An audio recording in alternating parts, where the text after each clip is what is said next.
Hello, this is Raina with LYLO Crafts coming on today to participate in hashtag Twinchy Thursday, which is an open collaboration hosted by the sweetest and amazing Crafts and Tea with JanetKay.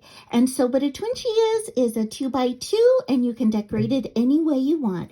And so I am really working hard to utilize my scraps. And so what I did was I layered up all different strips of scraps that I had in my stash. And then I was thinking of my sweet husband who likes trucks. So I got my little truck stickers out.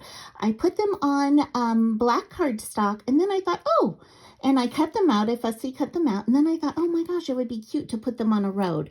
So I popped them up, one layer up for the road and one tiny layer up for the car traveling on top of the road or the truck.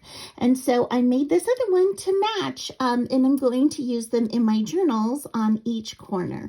So that is it. That's my show for today. Thanks so much for stopping by, and I hope you'll participate too. And I hope you have an amazing day. Bye-bye.